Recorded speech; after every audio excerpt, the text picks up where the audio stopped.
Have you ever taken a look at a scientific paper and thought, I wish my papers could look as neatly formatted as that? Well, they can. All you have to do is use. You may have heard of latex before, perhaps you've even thought about trying it out. Latex is the typesetting software of choice for most scientific disciplines. It's also a great tool to use anytime you want to produce a professional-looking document. Latex is the preferred scientific typesetting environment for several reasons. One of these reasons is that it's easy to consistently produce documents with the same formatting.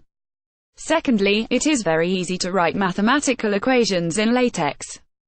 Math equations such as delta 5a, CDOTT, are simply typed out, turning into a neat equation. A third feature that makes latex popular is that it provides effortless bibliography management, which is especially handy if you have to cite a lot of papers. This guide is meant to serve as advice on how to begin using latex. It also includes some helpful tips and tricks I've learned over the years. I will not go into much depth on many of the specific commands because there are many in-depth tutorials and explanations available. In particular, Shower Latex has some very good video tutorials for beginners. How to start or begin? You will need to get a latex compiler. For this, you can either download a latex package or use an editor. Two of the most popular latex compilers are Shower Latex and Overleaf. These compilers are a great place to try out latex and offer an array of benefits. Firstly, all your work is saved so you can access your documents from any computer with internet access. Secondly, these websites allow you to collaborate in real time with other authors, much like how Google Docs works. If you are serious about using latex, you may wish to download latex for offline use. The Latex project provides links to websites with latex distributions, which have all the various packages you will need. For Mac users, the MacText distribution is recommended, while Windows users will probably want ProText.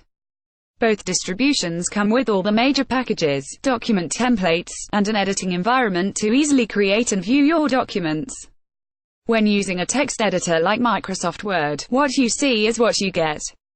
However, writing in latex looks more like writing code. You'll be inputting commands which will tell the compiler how to format your text. Once you compile your document, you'll be able to view the finished PDF. While this may seem intimidating, it actually gives you a lot of power over how your document looks and can help make writing simpler in myriad ways. In latex, commands are usually denoted by a character, followed by the command name, such as include a graphics. The command tells latex what you want it to do, but you must also specify some other parameters. These parameters go within curly braces, and state exactly what you want the command to do. For example, include a graphics picture.png tells the include a graphics command that you want to put in the picture file named picture.png. Some commands also have optional parameters. These go within square brackets, like so, include a graphics width 0.5, text width, picture.png. In this case, we're saying, insert the image picture.png, and make it half the width of the text. Other commands, like line, don't have any options associated with them, and can be used to cease.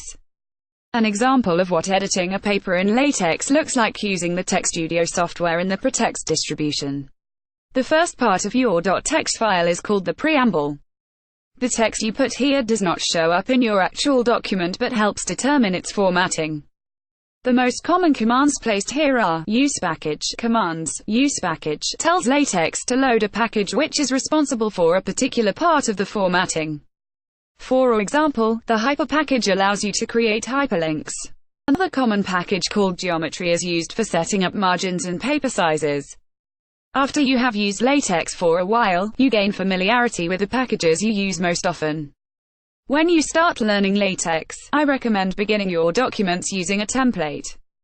There are templates for many different kinds of documents, from books to theses, resumes to presentations, available from many sources, like latex templates, Overleaf, Shower Latex, and others. Many latex distributions, like MacText and ProText, also come with built-in templates. These templates have all the packages you need in the preamble, and all you have to do is edit the parts you wish to change. You can even create your own custom templates, like for lab reports, once you figure out which packages you like and normally use. Some journals and science publishers actually provide latex-style documents in order to make sure all papers published in their journal have the same formatting. A good example of this is latex. To use these special styles, all you have to do is download the provided .cls files. Then, you add the file to the folder which contains your .text file. When you begin your document, use the command document class *61 or whatever the name of the .cls file is. Most journals that provide a class file will also publish a guide which explains how to use it like latex does. Once you've finished setting up the preamble, it's time to start writing. At this point, you use the begin document command. Anything placed between this line and the end document line will be a part of your text. This is where all your text, figures, equations, and other commands go. While writing your document, you may need to cite sources. LaTeX uses BibTeX to manage references and bibliographies. There are many good BibTeX tutorials available. The best part about LaTeX is that it will do exactly what you tell it to do, nothing more. The downside to LaTeX is that it will do exactly what you tell it to do, nothing more. As long as you know how to format your commands, LaTeX is an extremely powerful and customizable tool. However, this also means that if you type your code incorrectly, you will get an error. Thankfully, there is a very large community of people who use LaTeX. When I have problems, I often turn to the Text Stack Exchange. This website is a great repository of problems people have had while working with LaTeX, and usually I can find a solution to whatever problem I'm facing there. When should you start? At this point, you may be wondering when you should use LaTeX.